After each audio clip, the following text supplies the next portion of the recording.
दर्शकों, जय श्री कृष्ण, जय श्री राधे। मैं हूं पंडित अजय कुमार तैलंग।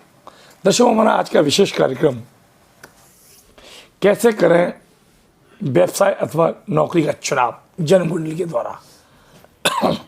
इस बात का विशेष कर ध्यान रखें, बहुत से जातक ऐसे हैं जो अपनी नौकरी व्यवसाय के लिए यह चुनाव नहीं कर पाते हैं कि उनकी कुंडली में क्या योग है, क्या वह व्यापार करेंगे या कैसी नौकरी के क्षेत्र में जाएंगे या उन्हें कौन सा व्यापार करना चाहिए।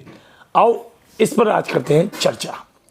दर्शकों, जन्म कुंडली एज ए दर्पण, जन्म कुंडली जो होती है वो आपका भविष्य का दर्पण होता है। आज हम बताते हैं आपको 12 ग्रह, 12 लग्न और 12 राशियों के बारे में। दर्शकों, प्रत्येक जातक की एक राशि होती है, आप सभी जानते हैं 12 राशियाँ होती हैं। मेष, वृष, मिथुन, कर्क, सिंह, कन्या, तुला, वृश्चिक, धनु, मकर, कुंभ और मीन, ये 12 राशियाँ होती हैं। और साथ ही 12 लग्न भी होते हैं। जो राशियाँ होती हैं वही लग्न होते हैं। किसी का मेष लग्न होता है, किसी का वृष लग्न होता है, किसी का मिथुन लग्न होता है, किसी का कर्क लग्न होता है, किसी का सिंह लग्न। उसी प्रकार तो सर्वप्रथम आप अपनी कुंडली से कैसे चुनाव करेंगे अपने व्यवसाय का अथवा अपनी नौकरी या कोई व्यापार का। खासकर दर्शकों, आज के इस भौतिक युग में आप सभी व्यक्ति पढ़े लिखे हैं। आप अपनी कुंडली को खुद भी देख सकते हैं, खुद भी चेक कर सकते हैं। आपने देखा होगा दर्शकों कि जब जन्म कुंडली का जो खासा होता है, जो गोचर होता है, उसमें देखा होगा कि एक चौकोर खाने का एक खाना होता है, उसमें क्रॉस का चिन्ह होता है और बीच में उसमें लग्न कुंडली और जन्म कुंडली बनी होती है। आज भी आप देखेंगे आपके घर के जो पुराने पंडित हैं, आचार्य लोग हैं, आपके परिवार में माता पिता आपकी जन्म कुंडली बनवाते होंगे। उसमें एक तरफ लग्न कुंडली, एक तरफ चंद्र कुंडली लिखी आती है। उस लग्न कुंडली को आप देखें। लग्न कुंडली को देखने से आपको ये पता चलेगा कि आप उस लग्न कुंडली में उसमें आपका कौन सा नंबर विराजमान है, क्योंकि हर लग्न कुंडली में 1 से लेकर 12 नंबर जो है उसमें लिखे रहते हैं। आप देखते हैं कि बीच में 1 नंबर, फिर ऊपर 2, 3, 4, 5, 6, 7, 8, 9 और 10, 11, 12, ये 12 लग्न होते हैं। दर्शकों, मैं आपको पंचांग में दिखाऊंगा और पंचांग में आप ये जान सकते हैं, ये देखेंगे आप, ये पंचांग है आपके सामने और ये 5 लाके मैं आपको दिखा रहा हूँ। ये गोचर की लग्न कुंडली है, आप देख रहे हैं।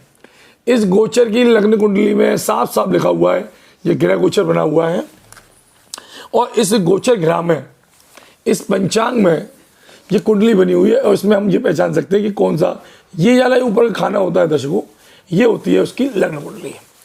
इस लग्न कुंडली से हम ये जान सकते हैं कि दर्शक कौन से व्यवसाय का अपना चुनाव करें। सबसे पहले आप देखें कि आपकी मेष लग्न कुंडली है, तो मेष लग्न का जो नंबर आएगा दर्शकों वो 1 नंबर आएगा। 1 नंबर का वाला जो व्यक्ति हुआ वो प्रशासनिक नौकरी के क्षेत्र में जाता है। और उस कुंडली से लग्न से अगर दशम भाव हम देखें, यानी जो कर्म का भाव होता है, उसमें भी गोचर को देखें, अगर किसी की मेष लग्न होगा तो 1 नंबर से लेकर 10 नंबर यानी कि वहाँ पर जाएगा 10वें नंबर पर। 10वां नंबर होता है शनि का घर। थोड़ी नौकरी मेष लग्न वाले की लगती जरूर है पर थोड़ी देरी से लगती है, क्योंकि शनि माह 10वें घर में बैठ गया है। फिर उस व्यक्ति का भाग्येश देखना बहुत जरूरी है, क्योंकि लग्न का भाग्य, लग्न, पंचमेश और भाग्येश, भाग्य का स्वामी को देखें, स्वामी से भाग्य का जो नंबर है 9वां घर, 9वां से 9वां घर नावंश कुंडली में देख लें, उससे आपको ये पता चल जाएगा आपका जो व्यापार का चुनाव उससे आप कर सकते हैं।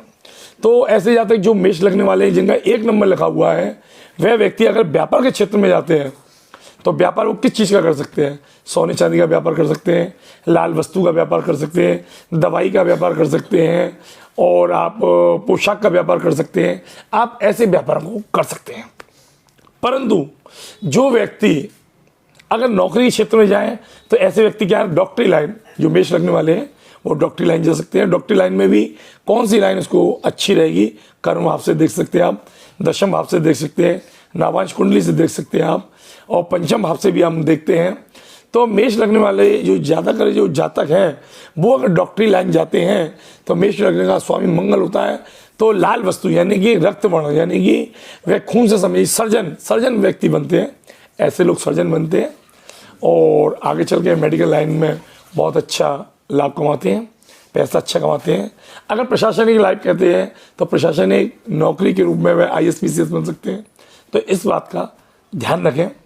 और ख़ासकर लग्न कुंडली से आप बहुत ही अच्छे तरह से एक अच्छे एस्ट्रोलॉजर से, एक अच्छे पंडित से जो कि इन चीज़ों को जानता है, लग्न का व्यापक फराशा कर सकता है, उससे आप ये जान सकते हैं कि आप अपनी कुंडली के अनुसार जब भी आप 10+2 हों, 12वीं क्लास पास कर लें, उस समय इसका चुनाव कर लें। आजकल तो 8वीं क्लास और 7वीं क्लास से ही ये बात तय कर लेते हैं कि बच्चे किस लाइन में जाएंगे, उसकी कोचिंग करना चालू कर देते हैं।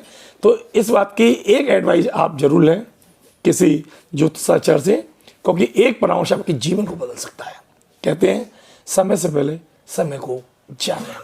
अगर आप की कुंडली में कहीं भी कोई परेशानी आ रही है, आप अपने जो कुंडली का चुनाव नहीं कर पा रहे हैं, विचार कर रहे हैं कि मैं क्या करूं क्या नहीं करूं, आपका दिमाग काम नहीं कर रहा है, सोच विचार ज़्यादा हो रही है, या आप कहीं भी संकोच कर रहे हो, तो 9412178130 पर आप मुझसे एडवाइस ले सकते हैं। आप मुझसे पूछ सकते हैं कि आप अपने कुंडली के चुनाव के अनुसार किस लाइन में आप आगे जाएंगे। तो दर्शकों, आज इतना ही। कल फिर बात करते हैं किसी चर्चा और किसी बात विषय को लेकर। तब तक के लिए जय श्री कृष्ण, जय श्री राधे। दर्शकों, आपको हमारा ये कार्यक्रम कैसा लगा, इसको सब्सक्राइब करें, कमेंट्स दें और इसको लाइक करें। 9412178130। खासकर एक बात और, AJAY ajay.TAILONG अजय तलंग @gmail.com पर भी अपनी कुंडली भेज सकते हैं। डेट ऑफ बर्थ, टाइम और प्लेस, 3 चीज़ आप हमको लिख कर भेजिए। हम बताएंगे आपका अपना भविष्य। क्या बोलते हैं आपके सितारे। जय श्री कृष्ण, जय श्री राधे।